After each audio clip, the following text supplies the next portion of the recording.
3 நிதி ஆயோக் அந்த கூட்டத்தை நிராகரிச்ச நீங்க இப்ப இந்த நிதி ஆயோக் கூட்டத்துக்கு ஏன் போறீங்கிற கேள்வி எல்லாருக்கும் எழுது. அதுக்கு விளக்கம் சொல்லியிருக்கணும். இந்த வாட்டி ஏன் போறீங்க அப்படின்னு துணிஞ்சு ஒரு உண்மையை பேசுகிற ஒவ்வொருத்தனுடைய குரல் வழியும் நெரிக்கப்படுதுன்னு தான் பார்க்கணும். இன்னைக்கு சவுக்குக்கு, நாளைக்கு உங்களுக்கு, நாளைக்கு மறுநாள் எனக்கு அல்லது அவருக்கு, இதெல்லாம் நடக்கும். அப்ப அது ஜனநாயக நாட்டுல எந்த ஒரு கருத்துமே யாரும் சொல்லக்கூடாதுன்னு சொல்றது அது ஏற்புடையது அல்ல.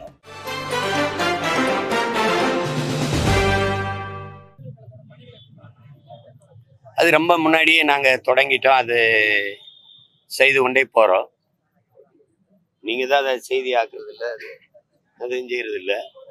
உங்களுக்கு தேவைன்னா செய்தி இதை எடுப்பீங்க, இல்லைன்னா விட்டுருவீங்க.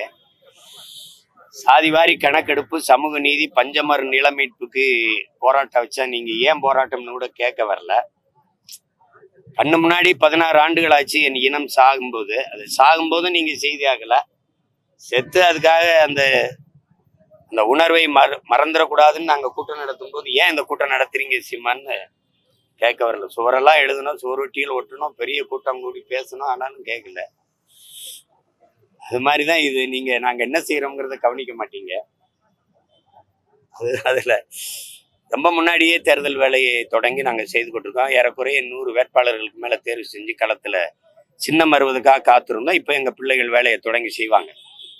ஜூன் இறுதிக்குள்ள எல்லா வேட்பாளரையும் தேர்வு செஞ்சு அறிவிச்சு வேலை செய்வோம். சும்மா கோடிட்ட இடத்தை நிரப்புறது இல்லை, ஆகச்சிறந்த ஆளுமையிலான பிள்ளைகளை களத்துல இறக்குவோம்.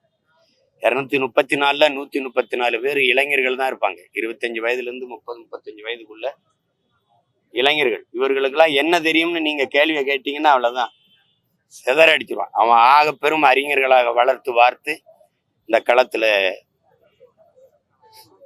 இறக்குவோம். இது 26 தமிழ் தேசியர்களுக்கான களம், எங்களுக்கான களம், மாற்று அரசியலை விரும்புகிற மக்களுக்கான களம்.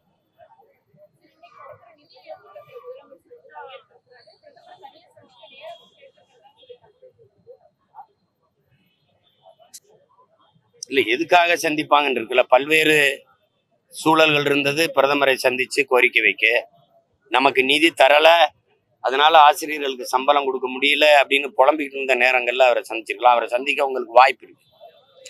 நீங்க கேட்டா நேரம் கொடுக்குறாங்க. காலையில உங்களை சந்திக்கிறாங்க, மாலையில தம்பி உதய சந்திக்கிறாங்க. அப்படி ஒரே நாள்ல எல்லாரையும் சந்திக்க முடியுது, உங்களால சந்திக்க முடியுது. அப்படி இருக்கும்போது எண்ணற்ற சிக்கல்கள் நமக்கு வந்தது. அப்போலாம் பேசி நீங்க சரி செஞ்சிருக்கலாம்.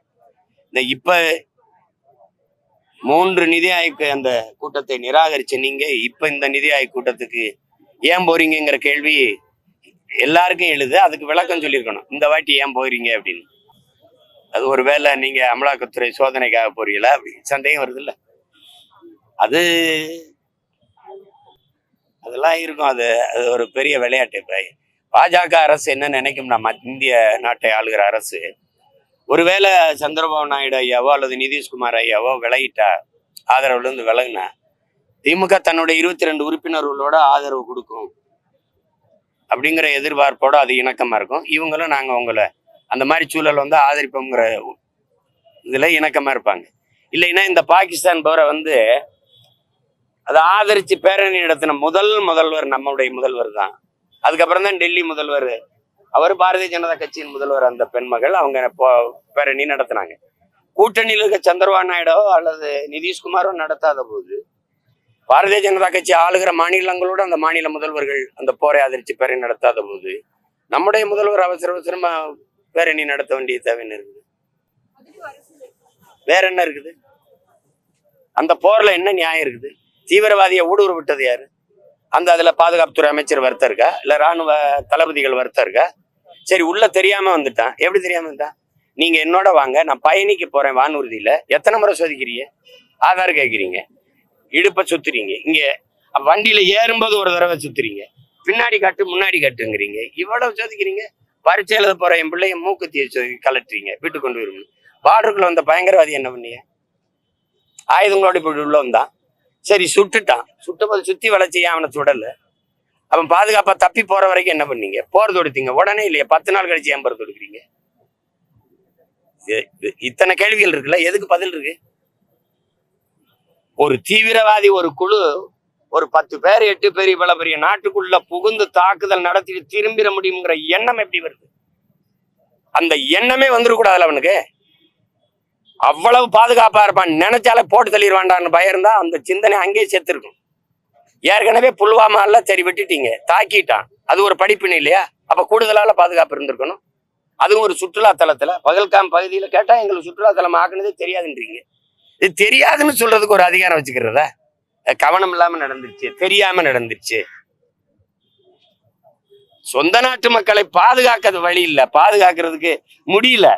பாதுகாப்புக்கு நின்ற ராணுவ வீரர்களையே பாதுகாக்க முடியல. 42 பேரை புல்வாமால கொண்டுட்டீங்க. அப்புறம் என்னத்துக்கு இது போர் நடத்தி என்னதை போறாது அக்க போறாது? அது தேவையில்லாதது. செத்தவன் தானே. இல்ல அங்க போர் நடத்தி கொண்டீங்கள பொதுமக்கள், அப்பாவி குழந்தைகள், அவங்களுக்கும் இந்த தீவிரவாத செயலுக்கு ஏதாவது சம்பந்தம் இருக்க? தீவிரவாதிகள் சுடப்பட்டிருக்காங்களா? செத்தவன் 26 பேர், சுட்டவன் எத்தனை பேர் தெரியுமா உங்களுக்கு? அவன்ல எவனாவது அழிக்கப்பட்டிருக்கானா? அப்புறம் அதெல்லாம் இப்ப அதுல என் கருத்தை நீங்க என்ன எதிர்பார்க்கிறீங்க? அதுல ஒன்றும் கருத்து இல்லை. நினைச்சா இல்ல காழ்ப்புணர்ச்சியா பண்ணுது, பழி வாங்கணும்னு பண்ணுது அப்படிங்கலாம் ஒரு கேள்வி உங்களுக்கு வேண்டியதில்லை. உண்மையிலே பழி வாங்கணும், சவுக்கு சங்கருடைய குரல் வலையை நெரிக்கணும், அவரை பேச விடாம தடுத்துடணும் அப்படிங்கிறது தான் இவ்வளவு பண்ணுதுங்கிறத எல்லாருக்கும் தெரியுது இல்ல. நீங்க சவுக்குக்கு தானே அப்படின்னு நினைச்சு நீங்க அமைதியா இருந்தீங்கன்னா நாளைக்கு உங்க குரல் வலையும் நெரிக்கப்படும். ஒவ்வொருத்தனுக்கும் வர்ற அடக்குமுறையை நம்ம அடுத்த வீட்டு கூரை தானே எரியுது, தன் வீட்டு கூரை எரியலையேன்னு நீங்க தண்ணி எடுத்துட்டு வர தயாரா இல்லைன்னா நீங்க காலையில சாம்பலா தான் கிடப்பீங்க, நீங்க எந்திரிச்சு வர போறது இல்லை. அதனால இது சவுக்கு சங்கர் பிரச்சனை இல்லை. இது துணிஞ்சு ஒரு உண்மையை பேசுகிற ஒவ்வொருத்தனுடைய குரல் வழியும் நெரிக்கப்படுதுன்னு தான் பார்க்கணும். இன்னைக்கு சவுக்குக்கு, நாளைக்கு உங்களுக்கு, நாளைக்கு மறுநாள் எனக்கு இல்லது அவருக்கு, இதெல்லாம் நடக்கும். அப்ப அது ஜனநாயக நாட்டுல எந்த ஒரு கருத்துமே யாரும் சொல்லக்கூடாதுன்னு சொல்றது அது ஏற்புடையது அல்ல. அப்படிதான் நான் இதை பாக்குறேன்.